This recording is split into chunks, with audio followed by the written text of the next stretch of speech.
Gulf Coast Weather Solutions is sponsored by. Thank you for making Gulf Coast Weather Solutions one of your go-to sources for weather around the clock.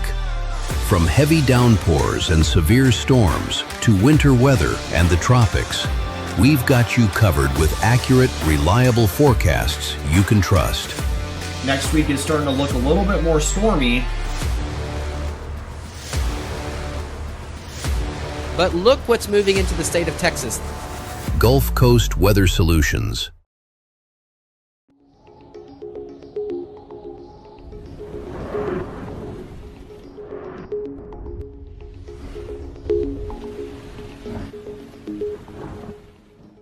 Good evening, Southeast Texas and Southwest Louisiana. I'm meteorologist Lucas Bostrick. We're looking at our TAMCO live Doppler radar over the past couple hours. We can see that we had some showers and storms that were across the region, but at this time they are all beginning to fade out as we have lost that daytime heating. Although we do have some showers that are trying to redevelop out in the Gulf, but nothing too crazy at this time, and a few also near the Lake Jackson region, but most of them have faded out at this point, so we won't expect too much in the way of any more showers and storms. Now, if we go to our satellite and radar, we can see over the past 4 hours that those showers and storms are still ongoing, especially near the Jackson region. They still are having quite a few showers and storms this evening. And also just southeast of Dallas, they still have a lot of showers and storms going on. And to the west of San Antonio, there's still some lingering as well. Now, if we look at our current temperatures, we're looking at 75 in Beaumont, at 76 in Lufkin, 82 in Houston, 74 in Alexandria, 78 in Starkville, as well as Nashville, and 70 right now in Lubbock, so not too bad out there, but 88 still in Laredo and 86 in Brownsville. Local current temperatures, we're looking at the mid 70s out there, 75 in Woodville, Chester, Sperger, and Wildwood, as well as Buna. And we have a lot of near 80-degree temperatures further south, where it's 79 in Winnie and 80 degrees right now in Anahuac, 85 at Galveston still, where they're right along the coast. Now, our futurecast coming up for tomorrow, it's looking like it's going to be pretty stormy once again as we get into the overnight. Well, towards daybreak, it should start to see some storms. We'll see that in a second. Right now, we can see that it's pretty quiet, which is reflective with the radar, except for those storms way out to our northwest. But watch what happens overnight. We have a little bit of showers and storms that try to develop, and even just a few just off on the coast, near the coast in that region. And as we get into the morning hours around 10 a.m., you can see there's a good amount of showers and storms, especially in southwest Louisiana, stretching west to the coastline near High Island over towards Galveston and down towards Lake Jackson. But it's going to spread inland over the day. And by 3:30, we can see that most of southeast Texas is having storms, and it will spread west too over time towards the Woodlands and Houston. And you see there in the evening hours, there's some storms coming in from the west even. So it's going to be very active tomorrow. We expect the coverage of showers and storms to be at 80% with all the activity. And of course, the Saharan dust is still on its way. It's right now just about 100 miles or so offshore the Texas coast of Houston and near Galveston. It's pretty close to the shore at this time. It's sponsored by Switch Electric.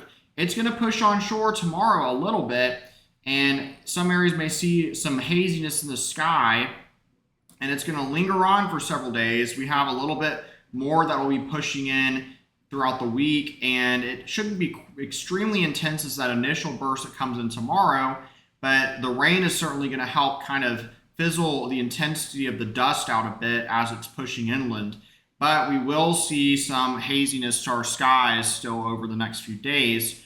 And you can see that there's going to be a bit of a break after probably Friday or so into the weekend. We'll see in lighter dust amounts for coming up in the early part of next week. Now, our development chances for tropics are 0 for the next 7 days, so we're going to continue to see that being the case. And atmospheric moisture amounts for the next few days are going to be very high. We see those dark pinks and purples showing up, which indicates that we'll have lots of moisture available for showers and storms tomorrow, as well as going into Tuesday, although we'll start to lose some of that moisture just a little bit by Tuesday afternoon. The main bulk should be in the morning.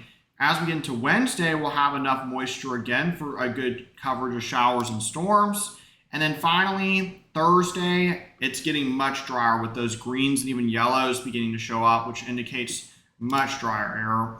As we get into Friday, continue to see the drier air push on in. However, you can see out to our east, there is a large amount of moisture starting to collect there. So we'll watch and see if that eventually will be rotating around back to our region. It's been doing that a lot this summer, so it wouldn't be surprising to see more chances of showers and storms later this month.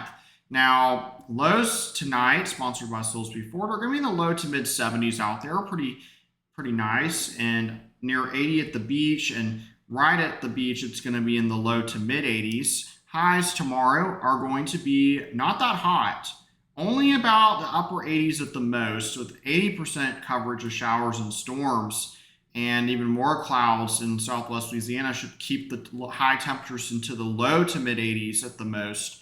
So definitely not that bad out there. Now, our 7-day outlook, it calls for that chance of storms tomorrow and Tuesday. And as we get into Wednesday, we'll see that the chance of rain begins to decrease. By Thursday through the weekend, we'll have basically low to almost no rain chances. For certain, by Saturday, we won't have a chance of rain. But those high temperatures will be coming back up to the mid-90s likely by the upcoming weekend. The same for Lake Charles and Kinder. You can expect those showers and storms tomorrow and Tuesday with a much lower chance by Wednesday at 40%. Then as we get into the weekend, those rain chances completely disappear and those high temperatures come up to the low to mid 90s. Now make sure that you download our Gulf Coast Weather Solutions app. It's available right now on iOS and Google Play for free to get on your device to keep you aware of all the rain approaching alerts and lightning alerts, things like that are super handy. And also getting updates from our team as well. And check out our YouTube channel at youtube.com/GulfCoastWX for our twice daily weather video updates. And also check out our Facebook page at facebook.com/GulfCoastWeatherSolutions for additional weather updates that we don't even post on YouTube in our videos. All right, everyone, have a good evening and check out Johnny's forecast for your Monday edition tomorrow morning.